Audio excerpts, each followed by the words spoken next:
Chapter 1. Huck in Trouble. You don't know about me if you haven't read a book called The Adventures of Tom Sawyer. Mr. Mark Twain wrote the book, and most of it is true. In that book, robbers stole some money and hid it in a very secret place in the woods. But Tom Sawyer and I found it, and after that, we were rich. We got $6,000 each, all gold. In those days, I never had a home or went to school like Tom and all the other boys in St. Petersburg. Pop was always drunk, and he moved around a lot, so he wasn't a very good father. But it didn't matter to me. I slept in the streets or in the woods, and I could do what I wanted when I wanted.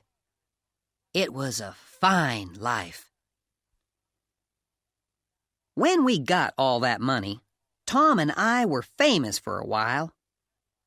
Judge Thatcher, who was an important man in our town, kept my money in the bank for me. And the widow Douglas took me to live in her house and said I could be her son. She was very nice and kind, but it was a hard life because I had to wear new clothes and be good all the time. In the end, I put on my old clothes and ran away. But Tom came after me and said that I had to go back, but that I could be in his gang of robbers. So I went back, and the widow cried, and I had to put on those new clothes again. I didn't like it at all. Her sister, Miss Watson, lived there too.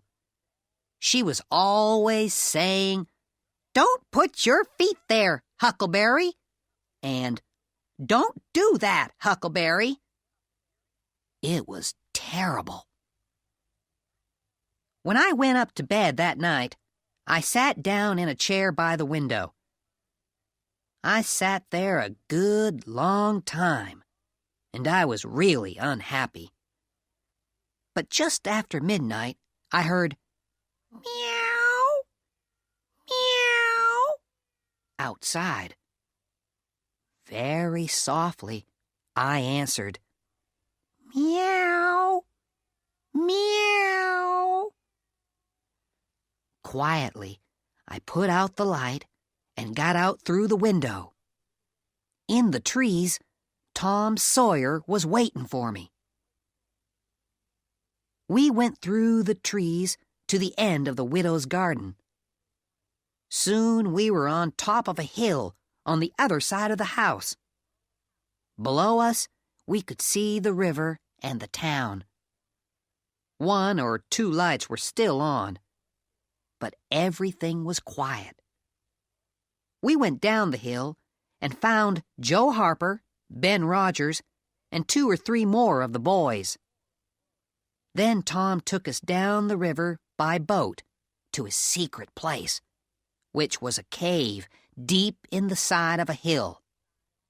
When we got there, Tom told us all his plan. "Now, we'll have this gang of robbers," he said, "and we'll call it Tom Sawyer's Gang. If somebody hurts one of us, the others will kill him and his family. And if a boy from the gang tells other people our secrets, we'll kill him and his family too." We all thought this was wonderful, and we wrote our names in blood from our fingers. Then Ben Rogers said, "Now, what's the gang going to do?" "Nothing," replied Tom. "Just rob and kill. We stop people on the road, and we kill them, and take their money and things. But we can keep a few of the people, and then their friends can pay money to get them back. That's what they do in the stories in books. But Ben wasn't happy. "What about women?" he asked. "Do we kill them too?" "Oh, no," Tom answered. "We're very nice to them, and they all love us, and they don't want to go home." "Then the cave will be full of women and people waiting, and we'll have to watch them all night." "We'll all go home now," Tom said, "and we'll meet next week, and we'll kill somebody and rob somebody." Ben wanted to begin on Sunday, but the others said no. It was bad to kill and rob on a Sunday. My clothes were very dirty, and I was very tired when I got back. Of course, the next morning, Miss Watson was angry with me because of my dirty clothes, but the widow just looked unhappy. Soon after that, we stopped playing robbers because we never robbed people, and we never killed them. Time went on, and winter came. I went to school most of the time, and I was learning to read and write a little. It wasn't too bad, and the widow was pleased with me. Miss Watson had a slave, an old man called Jim, and he and I were good friends. I often sat talking to Jim, but I still didn't like living in a house and sleeping in a bed.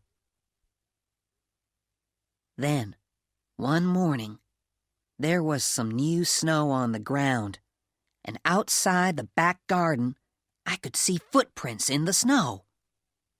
I went out to look at them more carefully. They were Pop's footprints. A minute later, I was running down the hill to Judge Thatcher's house. When he opened the door, I cried, "Sir, I want you to take all my money. I want to give it to you." He looked surprised. "Why, what's the matter?" "Please, sir, take it. Don't ask me why." In the end, he said, "Well, you can sell it to me then." And he gave me $1, and I wrote my name on a piece of paper for him. That night, when I went up to my room, Pop was sitting there, waiting for me. I saw that the window was open, so that was how he got in. He was almost 50, and he looked old. His hair was long and dirty, and his face was a terrible white color. His clothes were old and dirty, too, and 2 of his toes were coming through his shoe. He looked at me all over for a long time, and then he said, "Well, just look at those clean, tidy clothes. And they say you can read and write now. Who said you could go to school?" "The widow," I began. "Oh, she did she? Well, you can forget about school. I can't read, and your mother couldn't read. No one in our family could read before they died. So who do you think you are? Go on, take that book and read to me." I began to read, but he hit the book and it flew out of my hand across the room. Then he shouted, "They say you're rich. How's that?" "It isn't true." "You give me that money. I want it. Get it for me tomorrow." "I haven't got any money. Ask Judge Thatcher. He'll tell you. I haven't got any money." "Well, give me what you've got in your pocket now. Come on, give it to me." I've only got $1, and I want that to—" "Give it to me. Do you hear?" He took it, and then he said he was going out to get a drink. When he was outside the window, he put his head back in and shouted, "And stop going to that school, or you know what you'll get."